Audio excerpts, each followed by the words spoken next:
సాయి కృష్ణ అత్యోదంత వెలుగులోకి రాగానే కాపు సామాజిక వర్గం అనేటటువంటి పేరు రాగానే కులాలను ఎందుకు తెస్తారంటూ పవన్ కళ్యాణ్ విమర్శ సాక్షిగా ఆ పైన జనసేన వాళ్ళు రైట్ చేసిన పాయింట్, అలాగే పవన్ కళ్యాణ్కి అనుకూల కుల సంఘాలకు సంబంధించిన వాళ్ళు ప్రొజెక్ట్ చేసినటువంటి పాయింట్ ఏంటయ్యా అంటే ముద్రగడని ఎందుకు పట్టించుకోలేదు, ముద్రగడ హాస్పిటల్లో ఉంటే పట్టించుకోలేదు అని. దానికి ఇప్పుడు సమాధానం ముద్రగడ కొడుకు చెప్పుకొచ్చారు. జగన్మోహన్ రెడ్డి మా కుటుంబానికి చేసిన మేలు ఎప్పటికీ మర్చిపోలేము. మా కుటుంబం ఆయనకి ఎప్పటికీ రుణపడి ఉంటుందని చెప్పుకొచ్చారు. ఈ కష్టకాలంలో వైఎస్ జగన్ మాకు కొన్నంత అండగా నిలిచారంటూ ఓ ప్రకటన విడుదల చేశారు. ముద్రగడ పద్మనాభాన్ని పరామర్శించడానికి వైఎస్ జగన్ వస్తానని అన్నప్పటికీ ఆసుపత్రి ఐసీయూలో ఇతర రోగులకు ఇబ్బంది కలగకూడదన్న ఆలోచనతో మేమే వద్దన్నామని గిరి చెప్పారు. ప్రజలందరూ ఆశీస్సులతో ముద్రగడ పద్మనాభ ఆరోగ్యం క్రమంగా మెరుగవుతుంది.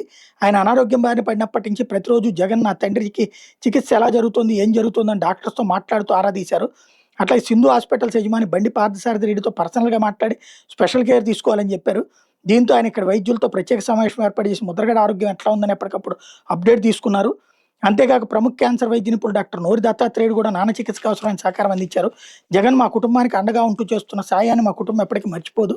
మేమంతా ఆయనకు రుణపడి ఉంటాం. నాన్నతో పాటు ఐసీయూలో మరి కొంతమంది పేషెంట్లు ఉన్నారు. జగన్ వస్తున్నారని తెలిసి మేము కాల్ చేసి మాట్లాడాం.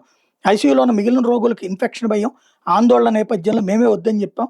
ముద్రగడ కోలుకుంటారని వివరించాం. ముద్రగడ కూడా మనమే వైఎస్ జగన్ వద్దకు వెళ్దాం అన్నారు.